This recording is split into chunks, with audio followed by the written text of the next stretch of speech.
Hey everybody, welcome back. Now I know we've been talking a lot about business recently, and I've personally been enjoying, I hope you're enjoying it as well. But here's the thing, there's this question that we keep dancing around, and it's how do we determine if a business or company is going to really stand out, or if it's going to fall into irrelevance, along with all the thousands of businesses that are started on a yearly basis that really never make it past the first couple of years. In today's video, we're going to be discussing just that. I read a book called Blue Ocean Strategy by Kim and Renée Mauborgne. It's French. I'm cultured.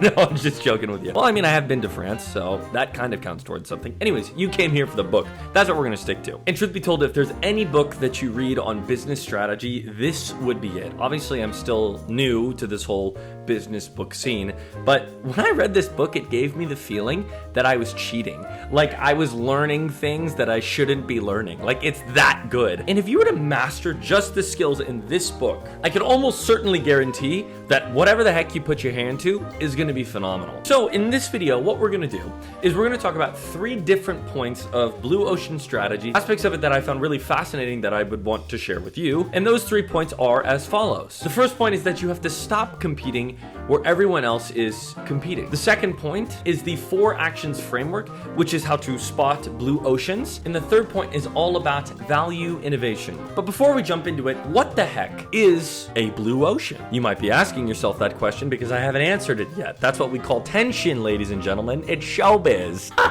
So in order to describe a blue ocean, let's start with a red ocean. Now, the reason it's called a red ocean versus a blue ocean is because it is representative of the blood of your enemies. I'm only halfway joking. What a red ocean represents is competitive markets, spaces that you have to innovate in ways that other people are innovating, and so you have to really put more ad spend behind something, or you have to mark something up so it's just a little bit more expensive or a little bit less expensive. So an example of this would be like the clothing industry.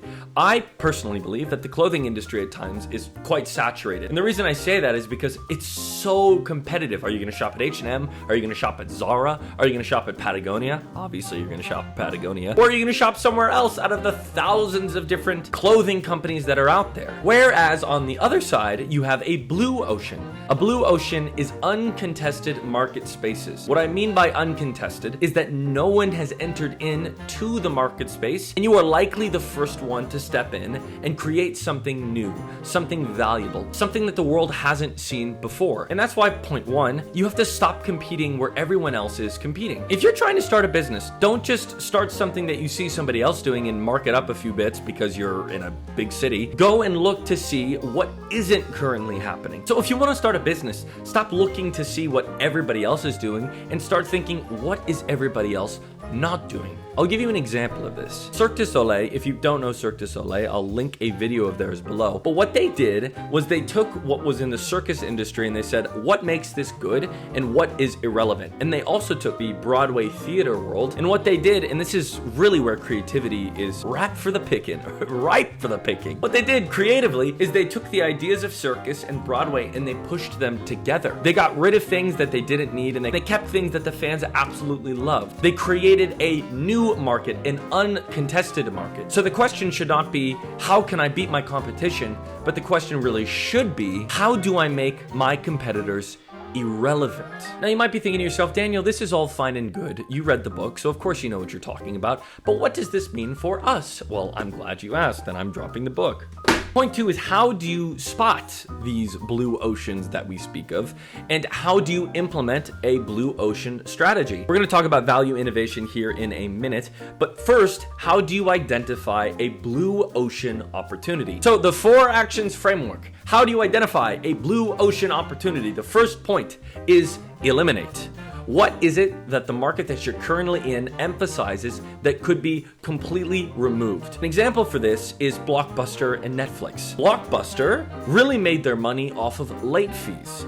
Whereas Netflix, they got rid of late fees entirely. They made it so that you could have immediate access to different shows or movies or different things like that. You know how Netflix works. I'm not going to explain it to you, even though I just did. And instead of penalizing people for being late like Blockbuster, they created an entirely new industry based off of of eliminating late fees. So that's the first aspect of identifying a blue ocean opportunity, is when you start eliminating things, cutting things away, you'll realize the essence of the pain points that people encounter. And so when you remove them, then you could very well have a blue ocean on your hands, but not quite yet, because to the second point, what is it that you can reduce? And what I mean by reduce is what can you bring down below the industry standard? I'll give you another example of a business that reduced. IKEA. What IKEA did is they reduced their customer service and assembly. And they reduced those assembly by time and customer service by numbers, because what they did was they were able to create very detailed guides, you all know these IKEA guides, of how to set up your own furniture. Instead of taking time and labor and having somebody else build it, what they do is they say you can build it. And in return, we're going to provide you with a cheap, very nice, very clean, very aesthetic piece of furniture. The third aspect of spotting a blue ocean opportunity is opposite of reducing, is raising. What can you raise above, way above industry standard? So an example of this, the classic low-hanging fruit, pun intended, is Apple. They didn't just take the phone and make it something a little bit better. What they did was they elevated it. They raised the quality of the product 10 to 20 times what was out there from other phones. A really specific example of this from Apple is the choice to do away with the what am I trying to do here? With the keyboard, that's it. They got rid of the keyboard. They made it fully digital. They were the first ones to do it successfully. Others tried and failed miserably, but they were the first ones to raise the standard way, way above industry standard in the product that they were providing, which was the iPhone. So Apple, they raised the quality. On to the fourth and final point as to how to spot a blue ocean opportunity is what can you create? And I don't mean create as in like just a new logo or a new company. What I mean by create is what value can you offer to a market that has never been offered in the history of the market's existence. So to my point earlier about clothing, if someone were to invent a pair of clothing that you could press a button and it could disappear off your body and it was instantaneous, whoa, that was sharp, it was instantaneous, then people would buy that because it's completely new in the market. You could be adding value because you wouldn't have to iron it. It wouldn't take long to put on. It would be very easy to, I don't know, this doesn't exist. So we're spitballing here. You and I are making this up. But you get the point. If you were to create something completely new in the market, adding tremendous value, it would become well and truly sought after by the masses. And those are really the four aspects of how you identify blue ocean opportunities. What is it that you can eliminate that the market or the industry is really set on keeping? What can you reduce below industry standard? Like IKEA reducing the need of how many customer service reps they have because they have brilliant instructions. The third is what can you raise, like Apple raising the elegance of the iPhone by getting rid of the keyboard. And fourth and finally, what can you create that adds value to the market that the market has never seen before? Whatever industry that you're in, whether it be a creative agency or whether it be a business where you sell steel to other companies. It doesn't matter what it is. What you need to do is identify what are those four aspects within the market that you occupy that are currently being neglected. You eliminate, reduce, raise, and create. Which very comfortably leads to our final third point, which is value innovation. We talked a little bit about this in regards to point 4, which is create and creating industry value that it hasn't seen before. But value innovation, it's really at the heart of a blue ocean strategy. There are two primary components to value innovation in whatever sector that you occupy. And those two include differentiation and low cost. And you might think to yourself, well, to differentiate, we have to spend a ton of money on ads, or we have to market it in a unique way. Or you might think to yourself, well, to lower costs, we have to do layoffs, we have to make it more complicated. Nay, nay, nay, I say to you as a horse, nay, nay, nay. That's not what they suggest. That's not what brother Kim, the book's on the floor, what Kim and Renée Mauborgne suggest. They provide examples of companies that actually do both. They differentiate and they lower costs. Let's take the good old Nintendo Wii. So what the Nintendo Wii did, they said, we don't want to be like Xbox or like PlayStation. We want to create something that no one else has created before.